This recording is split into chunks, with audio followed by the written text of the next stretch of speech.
In this day and digital age, it is believed by most that the world runs mostly on autopilot. If you spend any time on Facebook and other social media, you will soon believe that the world runs on half-baked conspiracy theories. Be it the JFK assassination, 9/11 cover-up, Area 51, Project Bluebeam, the Flat Earth, secret societies control the world, the moon landings were faked, the CIA and AIDS, or even the reptilian elite. For the uninitiated, the reptilian elite is the idea that shape-shifting humanoid reptilian aliens have infiltrated all levels of government. They walk among us. They look like us, which is really convenient, and they drink our adrenochrome for a lizardy lust enhancer. And those are not even the really crazy ones. These range from the absurd to the hard facepalm, but these conspiracy theories have proved remarkably resilient, some of them for decades. Regardless of their improbability, they provide an unsettling glimpse of human curiosity and gullibility, and, paradoxically, our reluctance to trust authority. If you're thinking of creating a massive conspiracy, you may be better scaling back your plans, according to an Oxford University researcher. While we can all keep a secret, a study by Dr. David Robert Grimes suggests that large groups of people sharing in a conspiracy will very quickly give themselves away. Dr. Grimes, a physicist working in cancer research, is also a science writer and broadcaster. His profile means that he receives many communications from people who believe in science-related conspiracies. Those messages prompted him to look at whether large-scale conspiracies were actually tenable. He explained, a number of conspiracy theories revolve around science. While believing the moon landings were faked may not be harmful, believing misinformation about vaccines can be fatal. However, not every belief in a conspiracy is necessarily wrong. For example, the Snowden revelations confirmed some theories about the activities of the U.S. National Security Agency.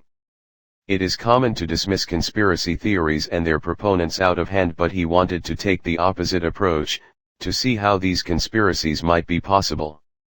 To do that, he looked at the vital requirement for a viable conspiracy: secrecy. Dr. Grimes initially created an equation to express the probability of a conspiracy being either deliberately uncovered by a whistleblower or inadvertently revealed by a bungler. This factors in the number of conspirators, the length of time, and even the effects of conspirators dying, whether of old age or more nefarious means, for those conspiracies that do not require active maintenance.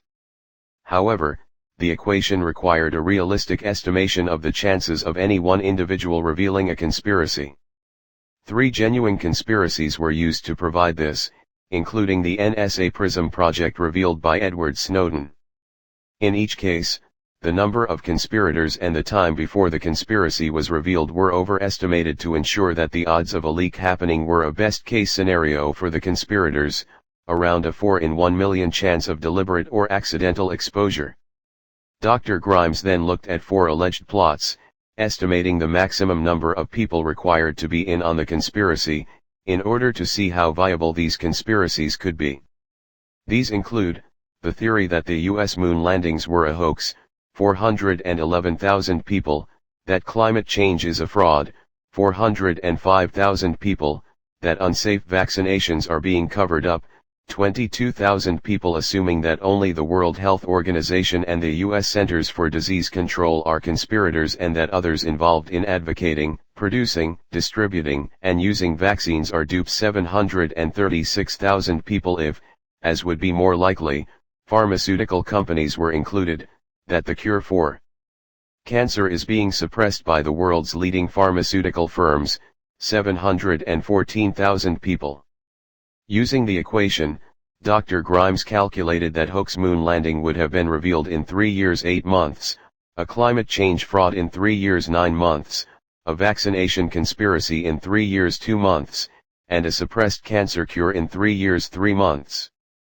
In simple terms, any one of the 4 conspiracies would have been exposed long before now. He then looked at the maximum number of people who could take part in an intrigue in order to maintain it. For a plot to last 5 years, the maximum was 2,521 people. To keep a scheme operating undetected for more than a decade, fewer than 1,000 people can be involved. A century-long deception should ideally include fewer than 125 collaborators. Even a straightforward cover-up of a single event, requiring no more complex machinations than everyone keeping their mouth shut, is likely to be blown if more than 650 people are accomplices. Dr. Grimes said, "Not everyone who believes in a conspiracy is unreasonable or unthinking. I hope that by showing how eye-wateringly unlikely some alleged conspiracies are, some people will reconsider their anti-science beliefs. This will, of course, does not convince everyone. There's ample evidence that belief in conspiracy is often ideological rather than rational, and that conspiracy theories thrive in an echo chamber. This makes challenging the most odious narratives much more difficult. If we are to address the multitudinous difficulties facing us as a species, from climate change to geopolitics, then we need to embrace reality over ideologically motivated fiction.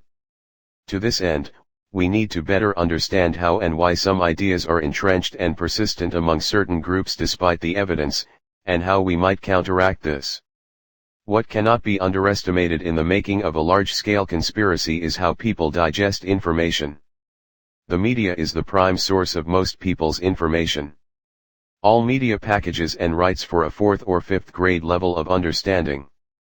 Newspapers, magazines, and now in the digital age news television shows are designed to be understood by a 10-year-old.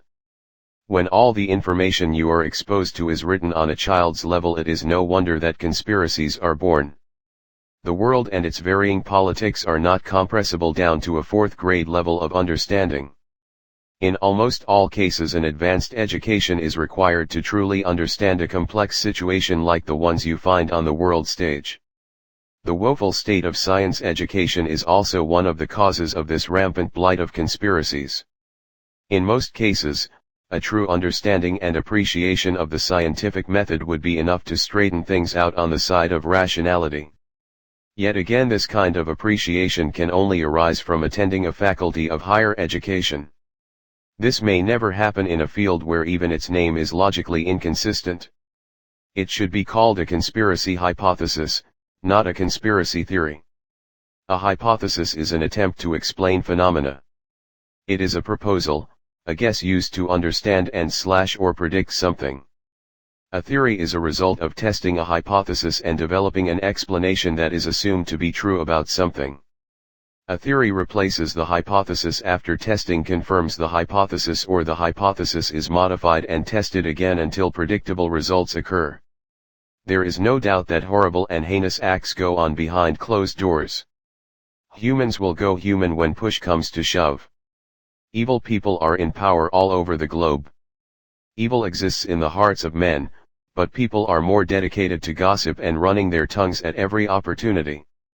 Add a bottle of tequila to the mix and the truth will be known. Large-scale conspiracies will have their contents spilled for all to see.